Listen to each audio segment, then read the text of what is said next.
The latest international signing period is underway, and the Atlanta Braves signed 21 international prospects on Sunday, headlined by Luis Guanipa of Venezuela for $2.5 million. Several other signings as well. We'll talk about those and why the international signing class is so important for the Braves farm system and their fortunes going forward. We'll take a look back at some previous international signing classes as well. We'll discuss all that on today's episode of Locked On Braves. So let's get into it. You are Locked On Braves, your daily Atlanta Braves podcast. Part of the Locked On Podcast Network, your team every day.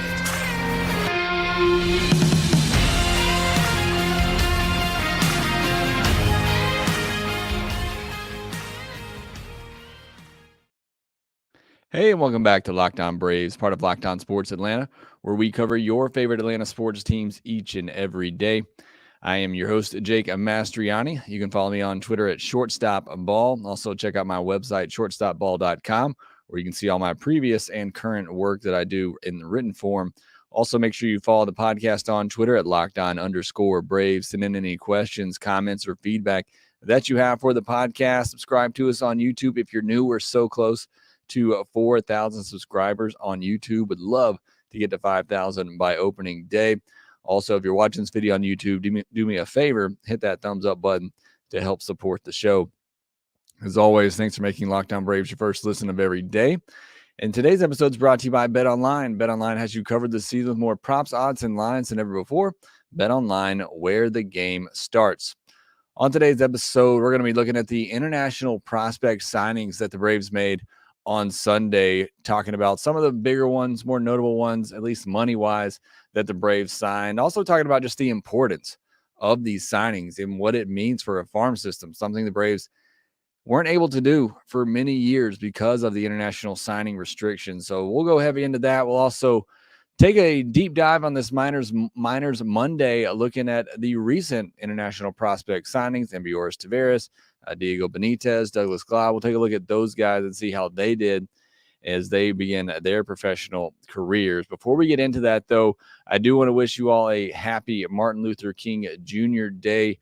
Very important day in our history to remember the doctor and all that he did for the civil rights movement and how big a role baseball plays in that as well. Always a big advocate for that. I got Jackie Robinson on one side. I got Hank Aaron on the other. So I always want to remember Martin Luther King. Hope you, if you have the day off, that you enjoy it, reflect back on the life that he lived and what he means for our country, our society as a whole. Well, let's jump into the international prospect signings from Sunday for the Atlanta Braves. Day one of the international signing period, which goes on throughout the year, but obviously a lot of that gets done pretty soon. And before we get too far into this, I just want to kind of give you my thoughts on the international signing period, the way that it works. I think it's all ridiculous, and I think an international draft is way, way, way overdue, and I think it's coming. They were close this past CBA negotiations, but each side kind of using it as a bargaining chip to get what they want. But it'll come down the line. But the way that Major League Baseball does these international signings is so messed up, in my opinion. You have scouts who are getting handshake agreements under the table for kids who are 14 years old. It's really quite strange. It's almost sick to a point where it's sickening. But that's where we are, and that's the process that we live in. It's gotten better over the years, and obviously, what the Braves got caught doing and what other teams are known to do, it just always makes me feel a little uncomfortable about this whole international process. But again, it is what it is. It's what we have for now, and the Braves are past their restrictions now and have been for a couple of years. So they had $5,284,000 to play with this international signing period.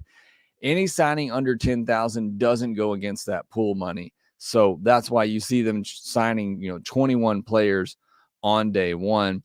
The biggest one, most notable, was outfielder from Venezuela, Luis Guanipa. I'm probably going to butcher a lot of these names that I'm going to say today. I do apologize for that. Signed for $2.5 million, so nearly half of the Braves' bonus pool money that they had to spend, they spend on Guanipa. Ranked 34th by MLB.com and Jesse Sanchez, but he was much higher on other lists, top 15, top 10 even. 17 years old, 5'9". Other outlets had him at 5'11". These are 17-year-olds who are still going to be growing. The report from MLB Pipeline says he plays big and has a strong frame, an aggressive approach at the plate, and swings hard, which is exactly the type of hitter that the Braves tend to go after. So he seems to fit that profile. The report there from MLB Pipeline, Jesse Sanchez also said that he has the instincts and the arm to stay in center field. So that's great to hear as well. Look, if you're coming to me to try to get any type of insight of how any of these players are going to be at the major league level, I'm sorry, I cannot give you that. And really, honestly, nobody can. I mean, those who have scouted and scout these players for years, they have a good idea, and they've gotten better over the year with these rankings. We're going to go through some of the rankings in past classes here in a little bit, and you're going to kind of see what I'm talking about. But do want to just highlight some of the more notable ones. Mario Baez, a shortstop from the Dominican, signed for $240,000. Profile on him talked about his plus speed. Carlos Cordero, shortstop from the Dominican, signs for $200,000. Switch hitter, also solid speed. They're all young kids. They're probably all going to be pretty fast. And then Johan Hernandez, hopefully I'm saying that right. Hopefully I wrote that down right. Catching prospect, signed for $40,000 as well, 5'11", 175 pounds. So those were the bigger ones that were announced on Sunday with money attached to them that we know for now. That probably get more information about that over the next coming days. 13 pitchers, which is a little interesting. And William Fulgham talked about that at the top. Great class to refuel the minors with 13 pitchers, 2 of them being lefties. Typically, you see more hitters from international signings. You'll see, catcher, shortstop, center fielder. That's what all these kids typically are. But 13 pitchers, 8 hitters, 3 outfielders, 2 catchers, 2 shortstops, and another player who was labeled as an infielder. So that's the class so far. Again, I'm sure we'll see some more come in and probably get some more numbers on these players as well. Again, anybody under 10K doesn't go against that bonus pool. So what are you hoping for with these prospects, and really, why they are so important? You never know what's going to hit. And again, these scouts are doing their best. They're trying to evaluate 14-year-olds and how they're going to reject, when they're grown men, when they're 18, 19, 20, 21 years old.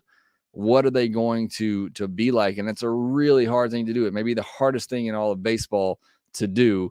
You don't have a lot of video. You don't have, a good idea of how they're going to face, real competition.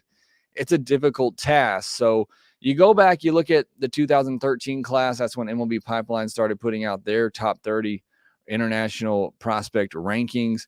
That class featured Eloy Jimenez, Gleyber Torres, and Rafael Devers. All were ranked in MLB Pipeline's top 6, which is pretty incredible.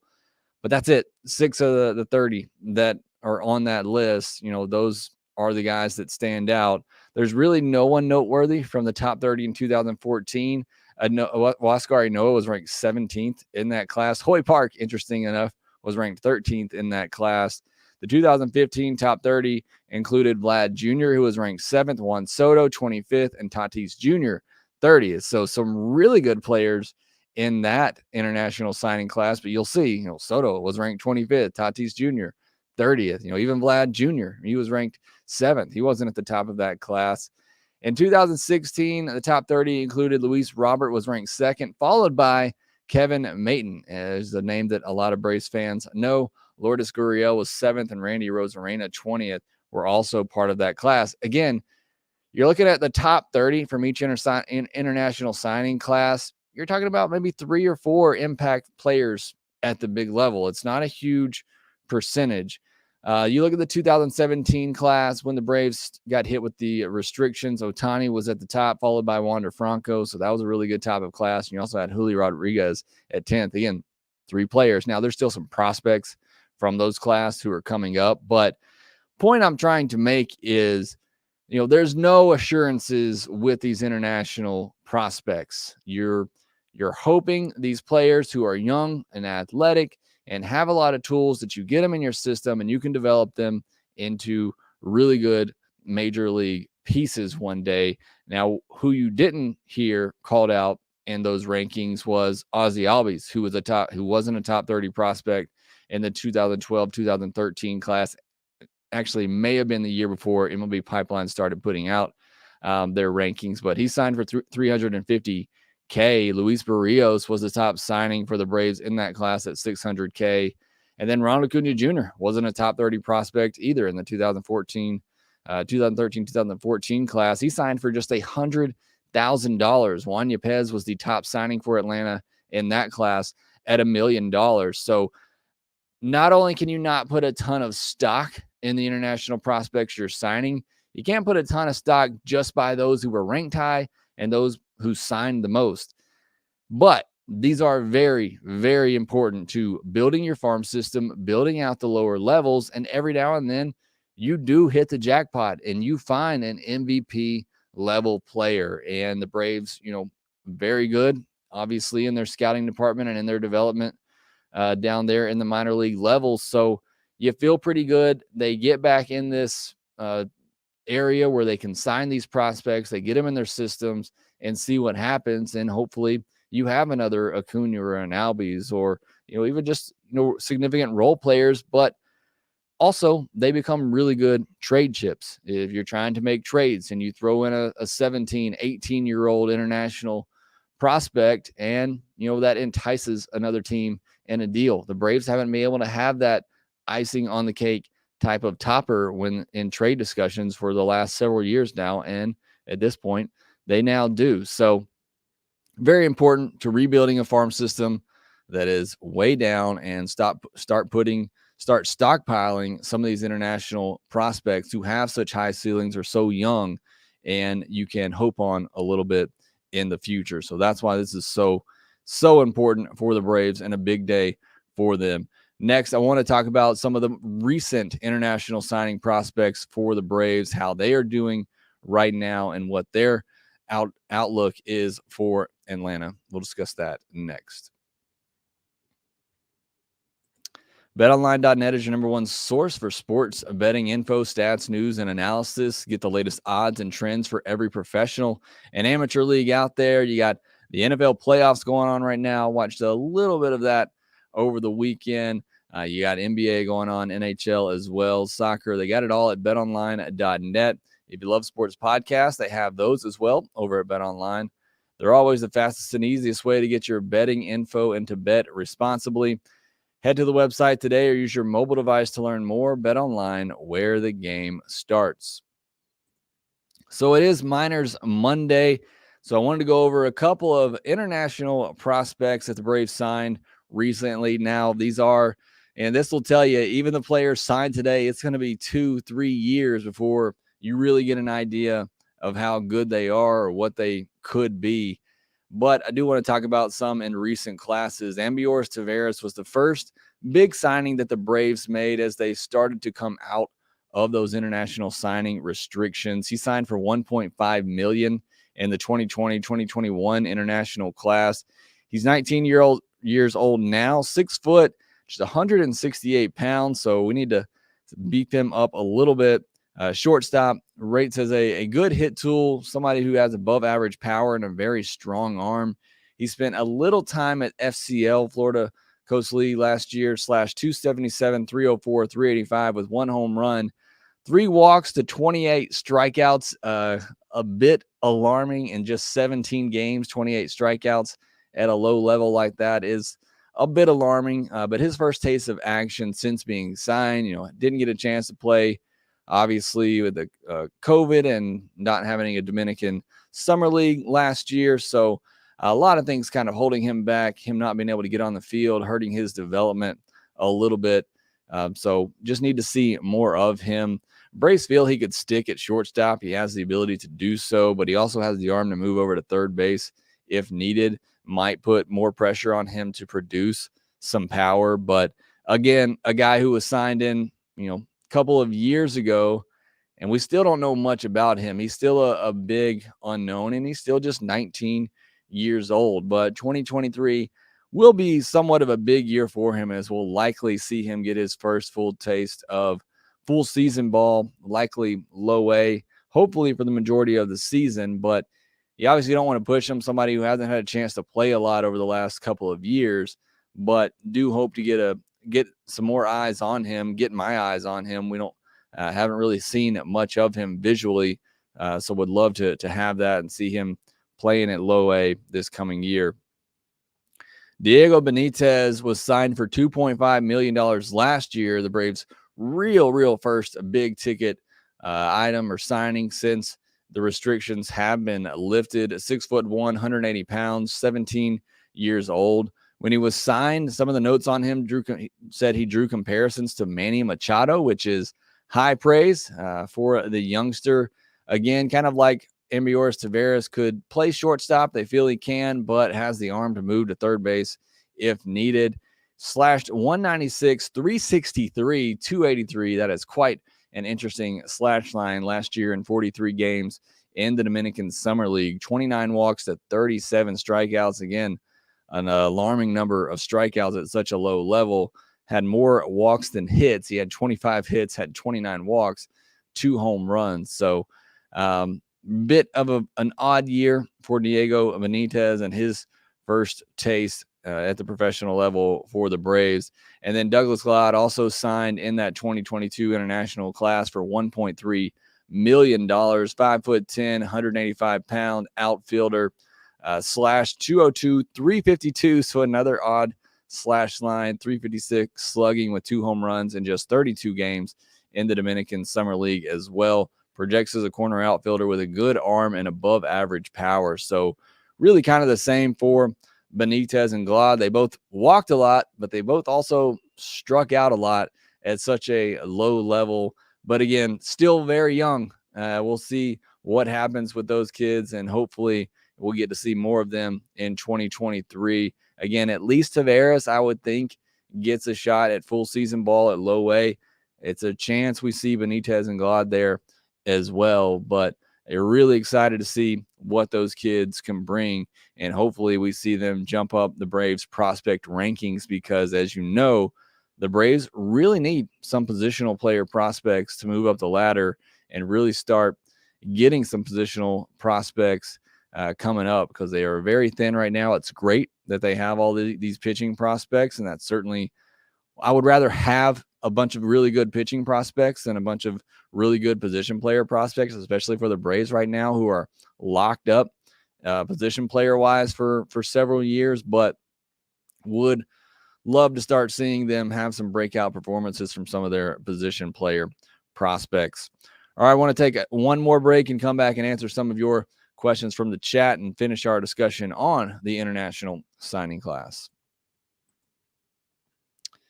If you're looking for a delicious treat but don't want all the fat and calories, then you gotta try Built Bar. We just got through the holidays. I know my goal is to eat a little healthier this year. I'm sure yours is as well. If you want to get healthier but you don't want to compromise taste, then again, you gotta try Built Bar. With Built, healthy is actually tasty. They're so delicious you won't think they're good for you, and they're perfect for any New Year's resolution. Built Bars are covered in 100% real chocolate. They have unbelievable flavors like peanut butter brownie and coconut almond, just to mention a few. You can go to built.com to see all the different flavors that they have. It's like eating a healthy candy bar. They have only 130 calories, 4 grams of sugar, and a whopping 17 grams of protein. You can order them online at built.com, but they're also now available at your local Walmart and Sam's Club in the pharmacy section. I talked to one of my wife's friends recently who loves Built Bar, and they were so excited that they're now in the stores and can go grab a box. You need to go grab a box as well. Go get your Built Bars today. One thing we've talked about with the Atlanta Braves farm system the position player wise, everything is good for several years to come. So they have a little bit of time to build the farm system back up, but it is very important for the Atlanta Braves to not only hit in the draft, which I think they've done a good job of over the last couple of years. They got to start hitting in this international market as well. It's very important that they do so to try to build up this farm system so that you can create that depth. We talked about this on the last podcast, and a listener had asked how I feel about the Braves' depth. It worries me. At the major league level, they're great. And if nobody gets injured, I feel very confident that team can win a World Series. But there aren't any position player prospects waiting in the wings if somebody goes down. They had that last year. They were able to call up a Michael Harris, a Vaughn Grissom. They don't have that anymore. And so it's why it's so important to continue to try to develop. And they are. It's not like they're not. But because of the restrictions, because of the graduations, their farm system is down. And that hurts their depth a good bit. So they have to hit on these prospects in the draft, in the international ranks, to try to build that depth back up. Now, I want to jump into the chats real quick and look at a couple of your comments and questions. Jody says, Braves have a pretty good history with international prospects, so I feel good about it despite knowing nothing about them. And yeah, look, at this point, you got to trust the scouts who are able to see these kids, who are able to see them. And it just blows my mind to see them at 14 and 15 years old and know, okay, this player is going to turn into Ronald Acuna Jr. or Ozzie Albies. And it's just such a difficult, and I just feel like it has to be somewhat random and just a stroke of luck when you hit on some of these international prospects, when you're scouting them at literally 13, 14 years old. Joseph's recap, any of these international signings going to be called up quickly like Acuna or Albies? Absolutely not. I don't see any of these prospects being called up within 4 years even. Thomas Ponce says, looking forward to what we have in Mississippi and Rome. I think you could get a shot, maybe a couple in Rome this year as far as international prospects, but it's going to be fun seeing these guys come through the system here in the next couple of years. Joseph recap, I've heard that the outfield of the Braves sign is going to be good. Again, that's what I'm hearing as well. He's certainly the top prospect that the Braves signed, but as I went through with those classes that Ronald and Ozzie were in, they weren't considered the Braves' top signing in those classes either. But yes, I have heard a lot of people rave about Guanipa. I'm going to have to get this name right. Guanipa, yeah. I've heard a lot of good things about him for sure. Andrew Coleman, do you think Ozuna could be gone before we get to spring training? I think I answered this on the Mailbag podcast on Friday, but I don't think he's gone before spring training. I don't think they trade him or cut him. I think if they could trade him, they would have already. Now perhaps something in spring training changes that, but I don't think he's gone before spring training. I think there's a possibility he could be gone by the end of spring training though. And I think there's certainly a possibility that he's gone by the middle of the year. Joseph recap, does Acuna have another younger brother? I think he has a couple. I know one is in the Rangers system. I believe there's another one as well, but we got to figure out how to get them all in the Braves system. I do like the one, his brother that's with the Rangers, really solid infield prospect. Joseph recap, who's the switch hitter the Braves just signed? They signed one of their international prospects, was a switch hitter. Trying to get the name real quick, Carlos Cordero. I don't know if that's what you're speaking of, or there was another signing come through that maybe I missed. Joe Mixon, I've looked at the top 30 international prospect list since 2014, and it's overwhelming that most of them never even make the majors. So it's a crapshoot. And yeah, like I want to get that point across here. I'm not trying to, I'm not trying to sell you anything that is not there. I don't know anything about these international prospects. And honestly, I don't know that a lot of people do, other than those scouts who are, able to see them. And even then, they're looking at 13 and 14-year-olds and projecting what they could be. It is, like Joe Mixon said, it's a crapshoot. And again, I went back and looked at all those top 30 international prospect lists. And again, there's 3 or 4 in that list. And if they hit, a lot of them are actually really good players. I told you some of the notable ones. Like I didn't leave off any role players. It's either it's hit or it's a complete miss. These prospects never see the major leagues, and a lot of them don't even see the upper levels. Kwame says several of the prospects we lost from the copy scandal are starting to break through. Livan Soto and Jiwan Bay are both major leaguer infielders, and Abraham Gutierrez is developing into a prospect. Yeah, and we're 5-6 years removed from that class, even more than that. I think we're 7 or 8 years removed, and some of these kids are just now starting to figure it out and make an impact. That tells you as well that, first of all, you don't want to give up on these kids, but a lot of them, it's going to take a lot of time before they can develop and become a major impact at the big league level. Frankie Torres says, I know Braves country loves Strider, as do I, but do you feel because he is a power pitcher throwing around 98 to 101, his career might be plagued with arm injuries, or so many of those pitchers face? The one thing about, look, I say this about every starting pitcher, their arm is a ticking time bomb. At some point, something's going to blow up and they're going to have to need surgery. It's very few pitchers that get through a career not needing some sort of surgery or having some sort of injury. Our arms just weren't made to throw like they do. But Strider has already had Tommy John surgery, so he's kind of got that, I don't want to say out of the way, but that's kind of almost how you feel about it these days. But look, any starting pitcher, it's a risk, and especially you're throwing that hard. But all comes down to preparation, and I think nobody prepares better than Spencer Strider. Just even off the 1 year and just what I hear from him, the kid's work ethic is amazing. So I don't have many concerns about him going forward. But injuries are unpredictable as international prospect signings. Joe Wild, Jake, now that our young core is locked up long term, we need to ensure we rebuild our farm system. This is why I'm against aging expensive veterans like Rosario, Zuno, Duvall, Morton, etc. I don't know that one has to do much with the other, because it's not like those players are blocking anybody at the lower levels, but it is, like I said, imperative that they hit in the draft and that they hit with these international signings.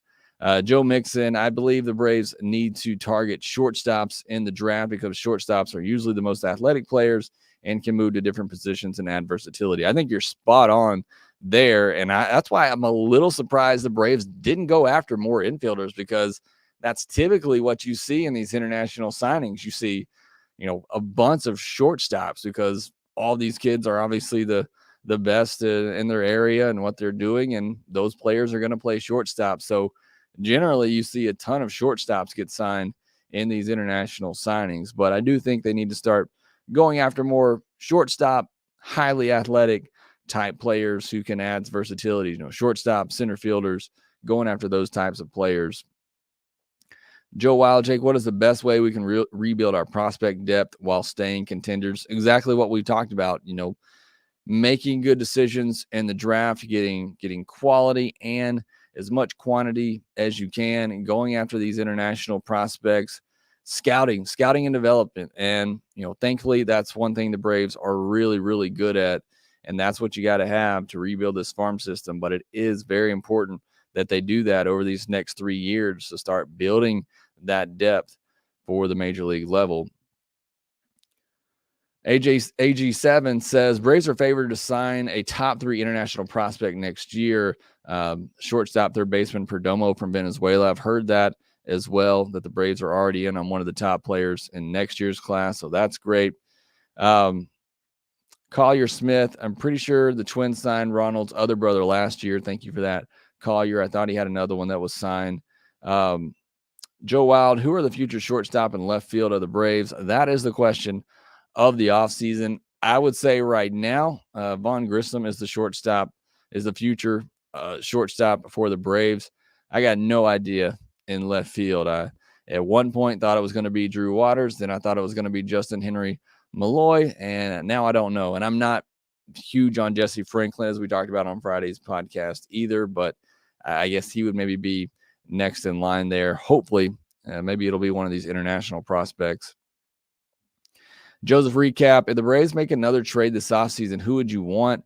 Even though I just said Vaughn Grissom's the future at shortstop, the one trade out there that I would want would probably be Ha-Seong Kim from the Padres, somebody who's proven last year was really solid defensively. Again, you could put him at the bottom of the order, and then you could let Grissom continue to develop. Joe Mixon, Acuna was signed for 10 grand. I think it was 100 grand, and he was a hidden gem. So you could find an all-star out of nowhere. So who knows exactly? You can't get caught up too much with who signed for what and who was ranked what in these international signings. Yes, these scouts and all and that watch these players do a great job. And I think it's getting even better. But you never know who's going to hit with these international prospects. Juan Soto was ranked 25th, like I said, in his class. Joe Wild, is it worth it for Bauer? No, I don't think so. Jody has your girl in the June draft. You see the Braves going college players out of desperation for depth or going high risk, high upside. I always said if you're in contention, you go for the college players to continue to try to rebuild that depth at the upper levels as quickly as possible. But the strategy for the Braves here lately is to go for an unknown early on that maybe has a lot of upside, with Schuster and the guy they traded to Oakland, whose name I'm forgetting at the moment, and then take a shot later in the later rounds on some high school players with some upside, like they did with A.J. Smith-Shawver, like they did with Cole Phillips, who was injured and kind of fell back a little bit this past draft. So that's really kind of been their strategy is kind of take an underslot player in that first pick and then go big with some upside players, further on in the later of the top 10, rounds 4 or 5 through rounds 10. That's really kind of been their strategy here lately is kind of go for those high upside picks a little bit later on, which is a good strategy. And I think they're still going to go pitching, as much as we talk about them needing position player depth, I think they're going to continue to go pitching. You can never have enough pitching prospect capital is so important. You look at the Braves farm system right now, everybody knows it's ranked as one of the worst in baseball, and yet they're still pulling off trades for Matt Olson. They're still pulling off trades for Sean Murphy, and I think they could still pull off a trade for Brian Reynolds if they wanted to, or, again, I think other teams could come in and beat whatever offer they can make, but I think a package is there to get it done, and it's because of all the pitching prospect capital that they've accumulated. Maverick, okay, what do you think the probability of Adam Duvall coming back to the Braves is since Trey Mancini went to the Cubs for a 2-year deal? Look, Adam Duvall still didn't sign. Maybe there's nothing out there for him, and maybe he falls into the Braves' lap on a 1-year, $5 or $6 million deal. Would you like that over, what was it, $1.5 million that they signed for Luplow? I think so, just because of what Adam Duvall, already is a good fit with the team and the clubhouse. If you're using him correctly as a role player, I don't love Adam Duvall as an everyday player at this point, and I'm sure a lot of you will disagree with that. But yeah, I mean, he's still out there, and I think if you can get him on a 1-year deal for $5 or $6 million, I think it makes some sense for sure. Marianne Smith with the team, a must-have is older players and younger to have it even. And yeah, you do need a good mix of old with the new, and I think that's why, a big reason why they spent $20 million on Charlie Morton, to have that veteran presence. That's why they bring back a Jesse Chavez. It's why they continued to bring back a Nick Markakis back in the day, to have that, mix of veteran and young players. It is very important to do so.